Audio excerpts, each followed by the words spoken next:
குமாரன் பரிசுத்தாவியின் பேராலே ஆமென். கிறிஸ்துவுக்குள் மிகவும் பிரியமானவர்களே, ஆண்டவர் நம்முடைய கூப்பிடுதலுக்கு செவி கொடுத்து நமக்கு இறங்குகின்ற பொழுது நமக்கு ஆசீர்வாதங்கள் அதிகமாகும். ஆண்டவர் நம்முடைய சத்தத்தை கேட்க ஆரம்பித்து விட்டார் என்று சொன்னாலே உங்களுக்கு தெரிஞ்சிடும், உங்களுடைய வாழ்க்கையில நடக்கக்கூடிய மாற்றங்களும், உங்களுடைய வாழ்க்கையில நடைபெறக்கூடிய நிகழ்வுகளும், நீங்க பெறக்கூடிய ஆசீர்வாதங்களை உங்கள் முழுவதுமாக உணர்ந்து கொள்வீர்கள். சங்கீதம் 67வது அதிகாரம் 2வது வசனம், தேவரீர் எங்களுக்கு இறங்கி எங்களை ஆசீர்வதித்து உம்முடைய முகத்தை எங்கள் மேல் பிரகாசிக்க பண்ணும். எல்லாரும் ஒரு ஆமென் சொல்லலாமா? ஆமென். நாம் கிறிஸ்துவுக்குள் மிக பிரியமானவர்களே, தேவரீர் எங்களுக்கு இறங்கி எங்களை ஆசீர்வதித்து, ஆண்டவர் நம்ம மேல இரக்கம் பாராட்டுகிறார் என்று சொல்லி சொன்னால், நம்ம மேல இறங்குகிறார் என்று சொல்லி சொன்னால் நமக்கு ஆசீர்வாதம் கிடைக்கும். அந்த ஆசீர்வாதம் நமக்கு உள்ள வந்தோடனே நம்முடைய முகம் என்ன செய்யும்? பிரகாசம் அடையும். அவருடைய அன்பை, அவருடைய சமாதானத்தை, நாம் அவருடைய ஆசீர்வாதத்தை நாம் பெற்றுக் கொள்கின்ற பொழுது நம்முடைய முகம் என்ன செய்யும்? பிரகாசம் அடையும். அதுதான் வேதம் தெளிவாக உணர்த்துகிறது. உங்களுடைய முகத்தை எங்கள் மேல் பிரகாசிக்கப்படணும். அவர் நம்ம ஆசீர்வதிக்க ஆரம்பிச்சிட்டாருனாவே அவருடைய முகம் நம்முடைய முகத்துல பிரகாசிக்கின்ற ஒளியாக மாறிவிடும். அவருடைய அந்த ஒளியானது நம்முடைய முகத்திலே அது பிரகாசிக்க ஆரம்பித்து விடும். நாம் கிறிஸ்துவுக்குள் மிகவும் பிரியமானவர்களே, நமக்கு தகப்பன் இறங்க வேண்டும். அதற்கு நாம் என்ன செய்ய வேண்டும்? அவரோட மண்டியிட்டு கேட்க வேண்டும். நீங்க மட்டும்தான் எங்களுக்கு விடுதலை தர முடியும், நீங்க மட்டும்தான் எங்களுக்கு கிருபை அளிக்க முடியும், நீங்க மட்டும்தான் எங்களுக்கு ஒத்தாசை அளிக்க முடியும் என்கிற அந்த ஆழமான சிந்தனை எனக்குள்ளாக வர வேண்டும், எனக்குள்ளாக வர வேண்டும். அந்த சிந்தனையோடு நாம் வாழ்கின்றோமா? இல்லை என்று சொன்னால் ஏதோ போற போக்குல ஆண்டவரை டெய்லி ஜெபம் பண்ணிட்டா போதும், என் வாழ்க்கையில ஒரு மாற்றம் கிடைச்சிடும் அப்படிங்கிற ஒரு விசுவாசத்தோடு நாம் இருக்கிறோமா? யோசிக்க அழைக்கப்படுகிறோம். கிறிஸ்துவுக்குள் மிகவும் பிரியமானவர்களே, நான் ஆண்டவரை முழுமையாக அவருடைய தழும்புகளால் தான் நான் சுகமாக்க முடியும். அவரால் மட்டும்தான் எனக்கு பாவ மன்னிப்பு, அவரால் மட்டும்தான் எனக்கு ஒரு விடுதலை, அவரால் தான் என்னால என்ன செய்ய முடியும்? ஆசீர்வாதத்தை தர முடியுங்கிற விசுவாசம் நமக்குள்ள இருந்தால் மட்டும்தான் என்னுடைய வாழ்க்கை மாறும், என்னுடைய சூழ்நிலைகள் மாறும், என்னுடைய முகம் பிரகாசம் அடையும்.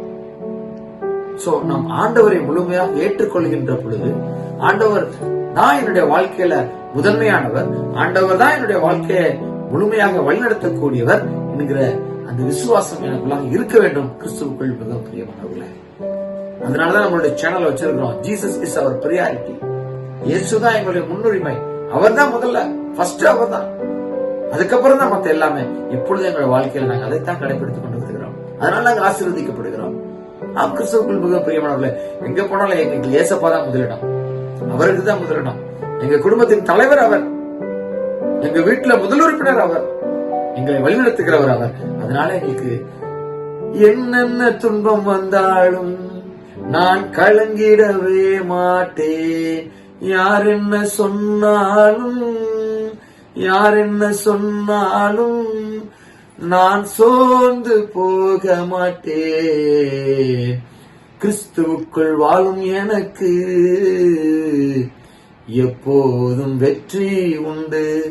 கிறிஸ்துவுக்குள் மிக பிரியமானவர்களே, நீங்க அவருக்குள்ளாக வாழ்கின்ற பொழுது, அவருக்குள்ளாகவே இருக்கின்ற பொழுது உங்க வாழ்க்கையில அவர் என்ன செய்வார்? நீங்க கூப்பிடுகின்ற பொழுது உங்களுக்கு மனம் இறங்கி, உங்களுக்கு கிருபையோடு கூட ஆசீர்வாதத்தை கட்டளையிட்டு உங்களுடைய முகத்தை பிரகாசிப்பிக்கின்ற ஒளியாக அவர் இருந்து உங்களை மகிமைப்படுத்துவார், உங்களை உயர்த்துவார், உங்களை வழிநடத்துவார், உங்களை ஆசீர்வதிப்பார், நன்மை நாள் கிருபை நாள் நிரப்புவார் என்பதில் எந்த விதமான சந்தேகங்களை. ஜெபம் செய்யலாமா?